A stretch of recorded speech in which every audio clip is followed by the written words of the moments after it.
स्वर्ण मंदिर सरोवर के बीच में मानव निर्मित द्वीप पर बना हुआ है। पूरे मंदिर पर सोने की परत चढ़ाई गई है। यह मंदिर एक पुल द्वारा किनारे से जुड़ा हुआ है। झील में श्रद्धालु स्नान करते हैं। ये झील मछलियों से भरी हुई है।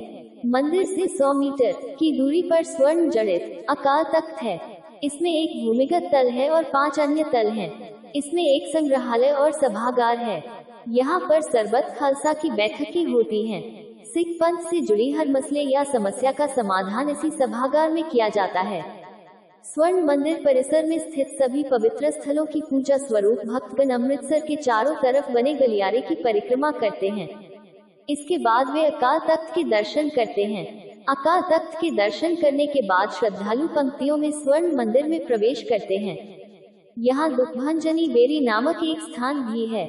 गुरुद्वारे की दीवार पर अंकित किंवदंती के अनुसार कि एक बार एक पिता ने अपनी बेटी का विवाह कोढ़ग्रस्त व्यक्ति से कर दिया।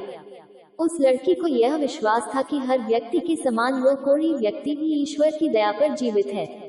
वही उसे खाने के लिए सब कुछ देता है। एक बार वह लड़की शादी के बाद अपने पति को इसी तालाब के किनारे बैठाकर गांव में भोजन की तलाश के लिए निकल गई। तभी वहां अचानक एक कौवा आया। उसने तालाब में डुबकी लगाई और हंस बनकर बाहर निकला। ऐसा देखकर कोढ़ग्रस्त व्यक्ति बहुत हैरान हुआ। उसने भी सोचा कि अगर मैं भी इस तालाब में चला जाऊं, तो कोढ़ से निजात मिल जाएगी। उसने तालाब में छलांग लगा दी और बाहर आने पर उसने देखा कि उसका कोढ़ नष्ट हो गया।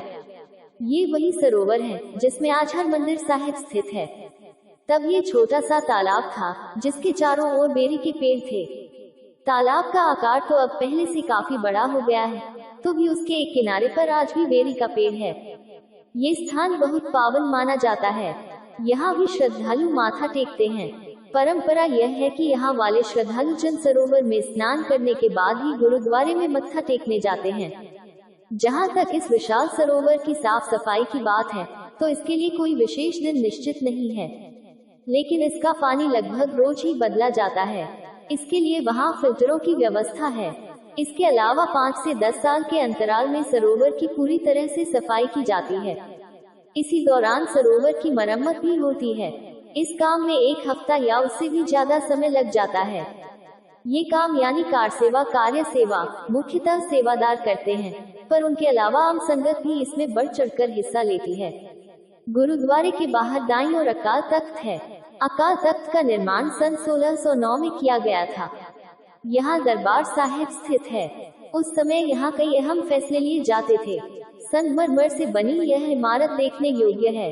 इसके पास शिरोमणि गुरुद्वारा प्रबंधक समिति का कार्यालय पंजाबी जहाँ सिखों से जुड़े कई महत्वपूर्ण निर्णय लिए जाते हैं। हरमंदिर साहिब के पास गुरुद्वारा बाबा अटल और गुरुद्वारा माता कौला द्वारा है, जिसे दरबार साहिब गुरुद्वारों में पैदल पहुँचा जा सकता है। ये भारत के राज्य पंजाब के अमृतसर शहर में स्थित है और यहाँ का जहाँ बड़ा आकर्षण के निर्माण के समय पूरा अमृतसर शहर स्वर्ण मंदिर द्वारा बाबा अटल 100 मंजिला इमारत स्वर्ण मंदिर यह हजारों श्रद्धालु और पर्यटक इमारत है। अमृतसर का नाम वास्तव में गोविंद सिंह जी के नाम पर रखा गया है, जिसका निर्माण गुरु रामदास ने स्वयं अपने हाथ से प्राप्त हुए थे।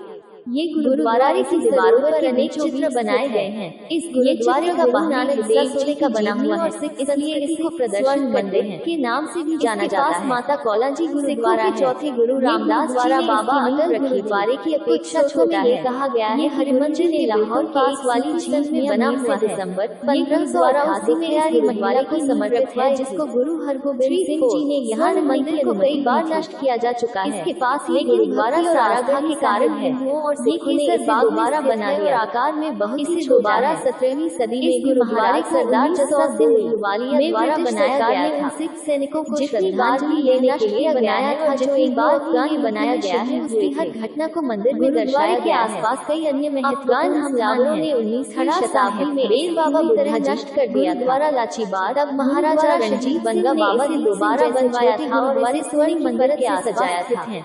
सन 1984 का हिंदुस्तान की नजरी करने ऐतिहासिक जलियांवाला बाग है, जहाँ जनरल डायर की क्रूरता की निशानियां मौजूद वाले ने भी वहाँ जाकर शहीदों की कुर्बानियों की याद ताज़ा हो जाती है। ठिकाने के गुरुद्वारे से कुछ ही दूरी पर भारत पाक में आपस का सम्मान सीमा एक सुरक्षा एजेंसियों ने अंदर घुसने से परहेज किया, लेकिन 10 दिन तक चले इस संघर्ष में अंततः सेना को अंदर घुसकर ही इस आतंकी को खत्म करना पड़ा। आतंकी भिंडरावाले और उसके साथियों के पास से पाकिस्तान निर्मित सैकड़ों भारी हथियार जब्त किए गए। 2017 में प्रस्तावित शहीद गैलरी में AGPC ने भिंडरावाले को एक शहीद के रूप में पहचान देकर सबको चौंका दिया और भारत की अखंडता को ठेस पहुंचाए और सभी धर्मों के राष्ट्रवादी लोगों को उनके इस निर्णय से धक्का लगा। लगभग 400 वर्ष पुराने इस गुरुद्वारे का नक्शा खुद गुरु अर्जुन देव जी ने तैयार किया था। ये गुरुद्वारा शिल्प सौंदर्य की अनूठी मिसाल है। इसकी नक्काशी और बाहरी सुंदरता देखते ही बनती है।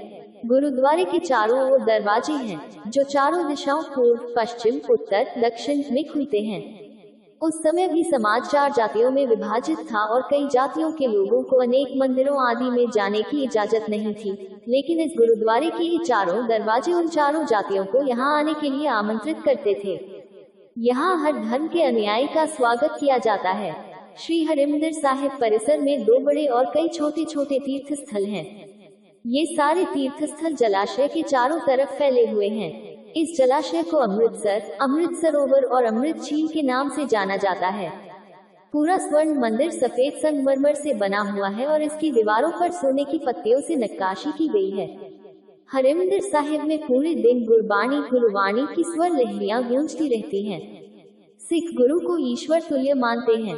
स्वर्ण मंदिर में प्रवेश करने से पहले वह मंदिर के सामने सर झुकाते हैं, फिर पैर धोने के बाद सीढ़ियों से मुख्य मंदिर तक जाते हैं। सीढ़ियों के साथ साथ स्वर्ण मंदिर से जुड़ी हुई सारी घटनाएं और इसका पूरा इतिहास लिखा हुआ है। स्वर्ण मंदिर एक बहुत ही खूबसूरत इमारत है। इसमें रोशनी की सुंदर व्यवस्था की गई है। मंदिर परिसर में पत्थर का एक स्मारक भी है जो जांबाज सिख सैनिकों को श्रद्धांजलि देने के लिए लगाया गया है। श्री हरिमंदिर साहिब के 4 द्वार हैं। इनमें से एक द्वार गुरु रामदास सराय का है। इस सराय में अनेक विश्राम स्थल हैं। विश्राम स्थलों के साथ साथ यहाँ 24 घंटे लंगर चलता है, जिसमें कोई भी प्रसाद ग्रहण कर सकता है। श्री हरिमंदिर साहिब में अनेक तीर्थ स्थान हैं। इनमें से बेरी वृक्ष को भी एक तीर्थ स्थल माना जाता है। इसे बेर बाबा बुद्धा के नाम से जाना जाता है। कहा जाता है कि जब स्वर्ण मंदिर बनाया जा रहा था तब बाबा बुद्धा जी इसी वृक्ष के नीचे बैठे थे और मंदिर के निर्माण कार्य पर नजर रखे हुए थे।